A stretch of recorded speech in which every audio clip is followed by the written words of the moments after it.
여러분 안녕하십니까? 5월 25일 화요일 뉴스투데이 강원입니다. 춘천 지역의 유흥업소를 통해 코로나19에 감염된 확진 환자가 계속해서 나오고 있습니다. 지난 금요일부터 확진된 26명 가운데 18명이 유흥업소발 코로나19 감염자로 나타났는데요. 결국 춘천시가 앞으로 일주일 동안 사회적 거리 두기 단계를 2단계로 격상하기로 했습니다. 백승호 기자가 보도합니다. 춘천 유흥업소발 코로나19 확진자가 연일 나오고 있습니다. 지난주 금요일 1명을 시작으로 토요일 5명, 일요일 9명 등 끊이지 않고 있습니다. 춘천시는 유흥업소 손님을 통해 보도방 종사자들이 감염됐고 이들이 업소 14곳을 다니며 바이러스가 퍼진 것으로 추정하고 있습니다.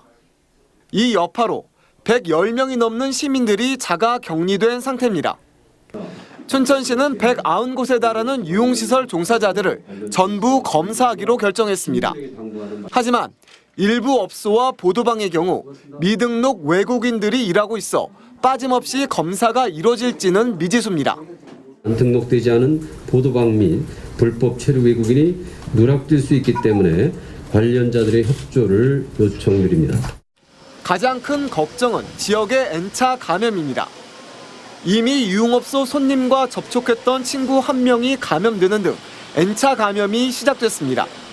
그래서 춘천시가 대책으로 내놓은 게 거리 두기 격상입니다. 춘천시는 31일까지 앞으로 일주일 동안 사회적 거리 두기 단계를 2단계로 올리기로 결정했습니다. 유흥시설 5종에 대해서는 집합이 금지됐고 노래 연습장도 오후 10시 이후에는 문을 닫아야 합니다. 식당과 카페의 경우 오후 10시 이후 포장과 배달만 허용됩니다. 이번 격상으로 시민들의 어려움이 가중될 것을 알지만 이번 조치는 더 큰 불행을 막기 위한 조치라는 것을 이해해 주실 것을 당부드립니다. 지난해 2월 춘천에서 도내 첫 확진자가 발생한 이후 그동안 춘천은 원주와 강릉에 비해 확진자 수가 적었습니다. 하지만 이번 유흥업소발 감염 확산으로 쌓아올린 공든탑이 무너지지 않을까 우려됩니다. MBC 뉴스 백소입니다.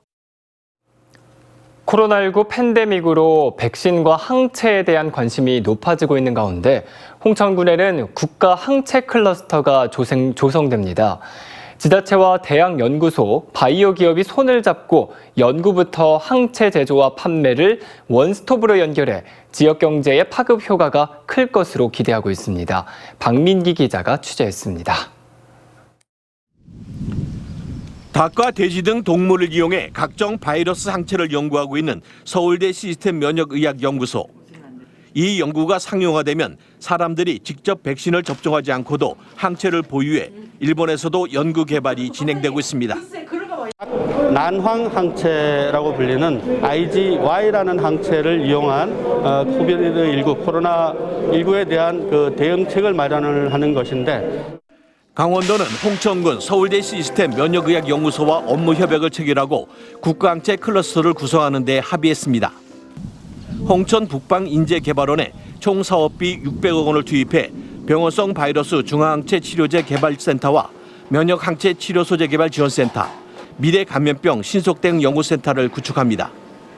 오는 2035년 코스닥 상장기업 10곳 이상이라는 목표 아래 면역항체와 관련된 바이오 기업 50여 곳 이상이 이곳에서 꿈을 키울 전망입니다.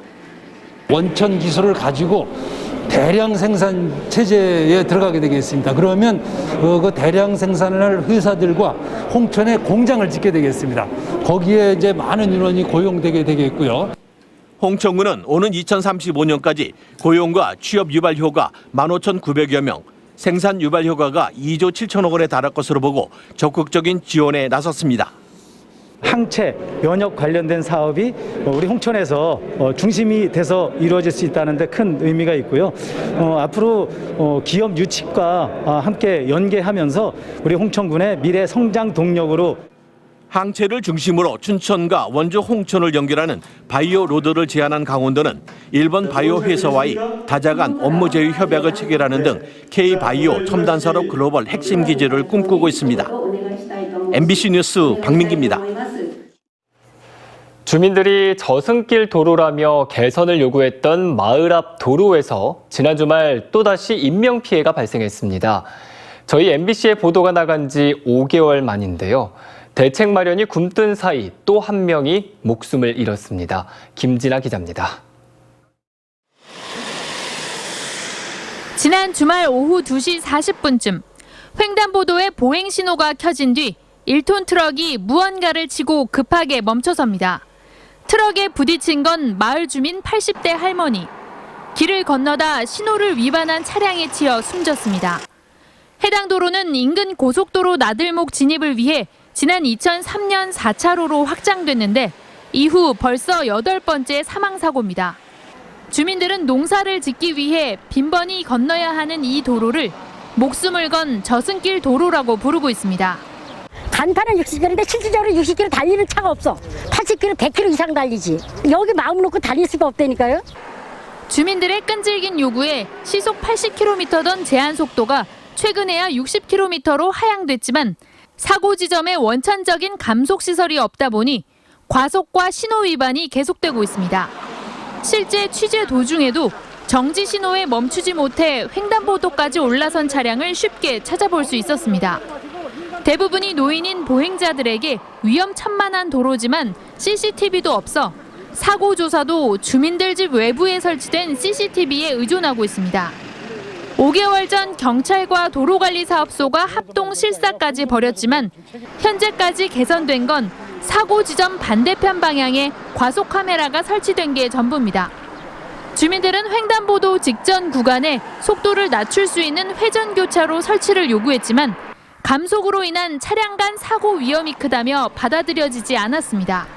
과속 카메라 설치하고 이 구간을 50km 이하로 하향 조정하고 주민들이 죽어간 다음에 하지 말고 사후 약방만식으로 좀 빨리빨리 이 문제를 좀 처리하고. 주민들은 많은 것을 바라는 게 아닙니다. 그저 안전하게 건너고 싶을 뿐인데 늑장 대응으로 오늘도 목숨 걸고 도로를 건너고 있습니다. MBC 뉴스 김진아입니다. 해결점을 찾지 못한 채 장기화됐던 강릉 신일정밀의 파업이 당분간 중단됐습니다. 사측이 노동위원회에 분쟁을 해결해달라는 중재를 신청했기 때문인데 파업 사태의 해결의 실마리를 찾을 수 있을지 관심이 모아지고 있습니다. 이윤 기자가 취재했습니다. 임금 협상의 마찰이 빚어지면서 노동자들의 파업 사태가 8개월째로 접어든 강릉 신일정밀. 그동안 노조와의 교섭에 응하지 않았던 신일정밀 사측이 지난 20일 강원지방노동위원회에 분쟁을 해결해달라는 중재를 신청했습니다. 이에 따라 다음 달 4일까지 파업은 중단되고 노사 양측은 노동위원회가 주관하는 중재위원회에 응해야 합니다. 사측은 중재 신청 사유를 밝히지 않고 있지만 노동위원회의 부당 노동행위 판정과 경영진에 대한 수사 등의 부담을 느낀 것으로 전해지고 있습니다. 신일정밀 경영진의 교섭 거부와 파업 대체자 고용 등 부당 노동 행위로 인정된 6건에 대해 사측이 불복해 재심을 신청했지만 최근 중앙노동위원회에서 모두 부당 노동 행위로 최종 판정났습니다. 오히려 사측이 노조의 사내 게시판 사용을 금지한 내용이 이번에 부당 노동 행위로 하나 더 추가됐습니다. 신일정밀 공동대책위원회는 기자회견을 열고 결국 사측의 잘못으로 파업 사태가 촉발된 게 드러난 거라며 경영진을 규탄했습니다. 신일정밀 경영진이 그동안 신일정밀 지회에 자행했던 반노동적, 반인권적, 반상식적 행위를 지속적으로 일삼아 온 것에 대해 또다시 확인하고 명백히 법을 위반한 부당 노동 행위였음을 최종 판정한 것입니다. 중재 기간에 노사 양측이 만족할 만한 합의 결과를 내놓지 못하면 당사자가 재심을 신청하고 재심 결과에 또 이의가 있으면 행정소송까지 제기할 수 있습니다. 이 때문에 중재 기간이 지난 뒤에도 파업이 재개될 가능성을 배제할 수 없는 상황입니다. 한편 신일정밀 경영진의 노조법 위반을 수사했던 고용노동부는 수사 결과와 노조 측이 요구한 경영고문 노무사의 징계 청구 진정을 검찰에 송치했습니다. MBC 뉴스 이용입니다. 영동 지역 6개 시군에서 운영 중인 강원도형 배달앱 일단시켜가 농림축산식품부의 외식 활성화 캠페인에 참여합니다. 이에 따라 이번 캠페인에 참여하는 9개 카드사 홈페이지나 모바일 앱을 통해 신청을 한 뒤 1단식표를 통해 2만 원 이상 3회 결제 후 4회차에 2만 원 이상을 결제하면 만 원 환급이나 청구 할인을 받을 수 있습니다. 이와 함께 강원도는 가정의 달을마다 부모님이나 지인에게 음식을 배달해주자는 1단식혀 효도 캠페인을 31일까지 진행합니다. 행정안전부가 지자체의 혁신 사례를 발굴해 전국에 공유하는 혁신 현장 투어 첫 번째 지역으로 춘천을 찾았습니다. 우수 사례로 선정된 리필 트럭은 탄소 중립과 폐기물 최소화를 위해 춘천 사회혁신센터가 기획한 사업으로 전기 트럭이 주거 밀집 지역으로 찾아가면 주민 누구나 빈 용기를 들고 와서 세제와 목욕용품 등 20여 가지 제품의 원액을 무료로 리필해 갈 수 있습니다. 이재영 차관은 지역 현장에서의 다양한 민관 협치 사례를 전국으로 확산시키겠다고 말했습니다. 외국인 근로자의 코로나19 집단 감염 사태를 겪은 강릉시가 외국인 근로자를 체계적으로 관리할 지원센터를 건립합니다. 강릉시는 다음 달까지 시내에서 건물을 임차해 외국인 근로자 지원센터를 임시 운영하고 시의회의 동의를 거쳐 해당 건물 부지 매입과 공유재산 심의 등을 마치면 정식으로 외국인 근로자 지원센터를 건립할 계획입니다. 센터는 외국인 근로자와 사업주의 갈등을 중재하고 의사소통 교육과 법률 정보 제공 등의 업무를 담당하게 됩니다. 속초시 보건소 건물이 친환경 고효율 에너지 건물로 바뀝니다. 속초시는 지난해 국토교통부의 공공건축물 그린 리모델링 사업 공모에 속초시 보건소 건물이 선정됨에 따라 11억 원의 사업비를 들여 오는 7월까지 리모델링을 마칠 계획입니다. 속초시 보건소 건물에 대해서는 단열 보강과 창호 교체, 환기 설비 개선 등으로 에너지 효율을 높이고 미관 개선 효과를 볼 것으로 기대되고 있습니다. 원주시가 디지털 접근성이 취약한 농촌 마을을 대상으로 농어촌 통신망 고도화 사업을 추진합니다. 인터넷 수요가 적어 초고속망 설치가 어려운 지역에 국비를 지원받아 인터넷망을 구축하는 디지털 뉴딜 사업의 일환으로 원주시는 통신사와 협약을 맺고 올해 7개 마을의 디지털 이용 환경을 개선할 예정입니다. 원주시는 지난해 이 같은 방식으로 9개 마을에 초고속 인터넷망을 구축한 바 있습니다. 밥상 공동체 종합사회복지관 원인동 마을관리소가 주민과 함께 재개발로 사라져가는 원인동을 사진으로 기록하는 프로젝트를 진행합니다. 다박골 등 재개발 사업으로 사라져가는 마을을 기록하는 프로젝트로 지역 주민 30명이 일회용 필름 카메라를 갖고 원인동 곳곳을 방문해 기록하게 됩니다. 또 어르신 장수 사진 촬영도 함께 진행되며 오는 11월 사진전을 통해 공개될 예정입니다.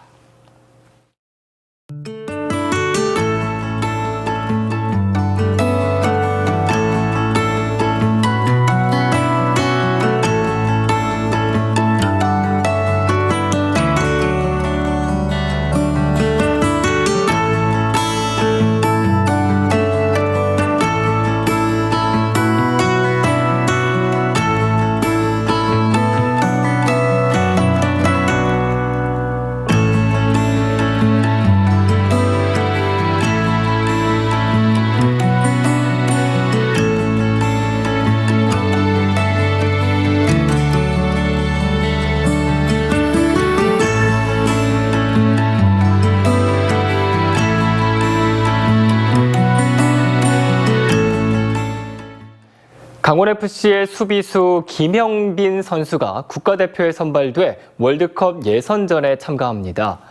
파울로벤투 남자 축구대표팀 감독은 손흥민, 황의조, 황희찬, 김민재 등이 포함된 A대표 명단 28명을 발표했습니다.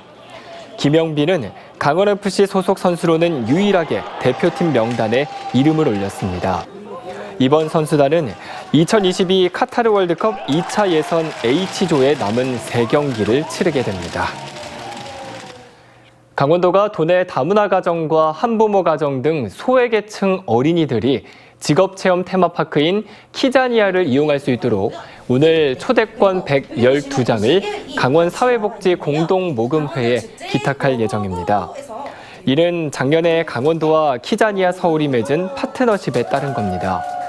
강원도는 키자니아 서울의 도내 지역축제 홍보관을 운영하면서 어린이들이 아나운서 복장을 한 뒤 축제를 홍보할 수 있는 기회를 제공하고 있습니다. 강원도교육청은 오늘부터 학부모 교육정책 공모전 학부모가 함께하면 강원교육 맑음을 개최합니다.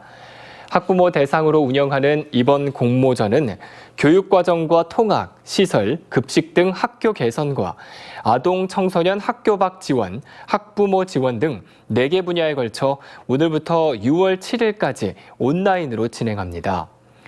공모전 참여를 원하는 학부모는 학교나 교육청에서 실행했으면 하는 구체적인 내용을 형식에 상관없이 500자 이내로 제출하면 됩니다. 강원도교육청은 온라인과 오프라인에서 동시에 진행하는 2021 강원 진학박람회 대면 비대면 상담을 위한 사전 신청을 받습니다.